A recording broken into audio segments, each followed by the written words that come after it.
आज मु आपण मानक सह बहुत इजी प्रोसेस रे मात्र 10 रु 15 मिनट भितर रेडी हो पारुथिबा ब्रेकफास्ट रेसिपी बा स्नैक्स रेसिपी गोटे नहीं आछि। सेटा होछि आलू मसला सैंडविच। आपण माने ब्रेड रे बहुत सारा रेसिपी बनैथिबे किंतु थरे ए रेसिपी को निश्चय घरे ट्राई करंतु। घर लोक समस्त एटा पसंद आसीबो। पिला मानकु मध्ये आपण माने टिफिन्स रे एटा को रेडी करिक देई परिबे। सकाळ रे व्यस्तता भितर आपण ए रेसिपी को घरे निश्चय बनांतु ब्रेकफास्ट रे। ताले वीडियो को स्किप न करी फुल वॉच करंतु। नमस्कार दर्शक बंधु, इप्सिता किचन को आपण समस्त को अनेक अनेक स्वागत जनाऊँगी। यही रेसिपी पाई मु किछि आलू को सिझेकी रखिछि। देखंतु ताकू मासर साहाय्य मास करि नेबा। आपण माने चाहिले हाथ रे मध्ये ताकू चकड़ी नै परिबे। देखंतु एबे सब को चकड़ी नेली। एपटे गैस रे पैन बसैथिली, सेतिरे तेल पकाइबा। एटी रिफाइन ऑयल मु नेछि। तेल बेबे गरम हे गेलानी। 1 टेबलस्पून जीरा को पकाइ दबा।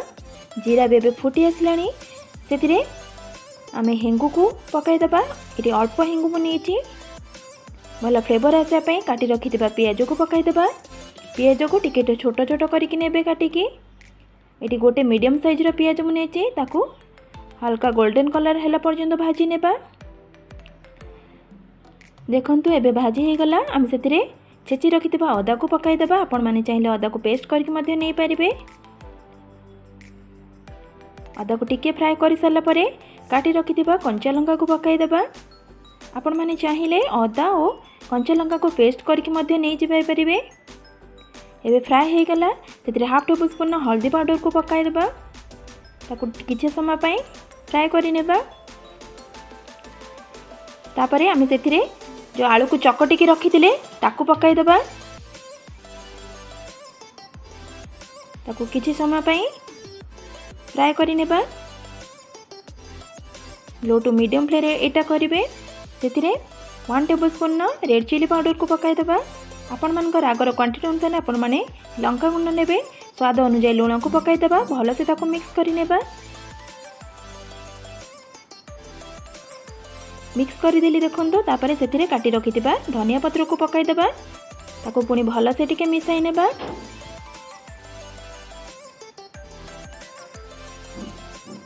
देखंतु बे मिसाइ नेली। गैस रो फ्लेम को ऑफ करि दबा। देखंतु एडी ब्रेड किछि नेछि। ब्रेड रे से आलू को ऊपर दे दबा। देखंतु एम्ति ही करिवे। स्पून साहाय्य रे चारियाडे स्प्रेड करके देबे आलू को।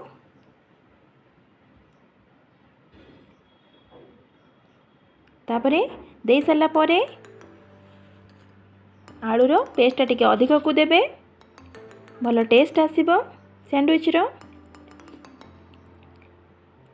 ता ऊपरे आ गोटे ब्रेड को आनिके दे दबा। ताकू भलो से हाथ रे प्रेस करि नेबा। देखंतु बे प्रेस करि नेली। सेम प्रोसेस रे सब जाक ब्रेड को मु सेमती बनै नेली। देखंतु एपटे गैस रे पैन बसई थिली। पैन रे तेल दे दबा। स्पून रे टिके अल्प तेल देबे। तेल को चारियाडे स्प्रेड करि नेबे स्पैचुला साहाय्य रे। तापर सेथिरे ब्रेड को दे दबा। लो फ्लेम रे ब्रेड को फ्राई करिवे। टिके स्पून साहाय्य रे आ टिके तेल दे दबा। आर साइड को उल्टाई नेबा। गोटे side hey Galani. Are side को उल्टाई नेबा।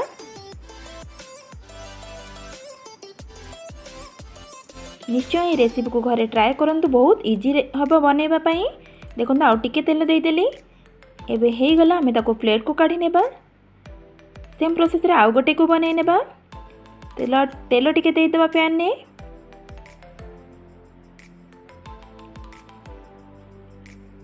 तापर सेतिरे ब्रेड को दे दबा। स्पैचुला साहाय्य रे चारियाडे तेल को स्प्रेड करके एबे ब्रेड को दे देली। आ टिके तेल दे दबा स्पून साहाय्य रे। आर साइड को उल्टाई दबा। गोटे साइड हे गला।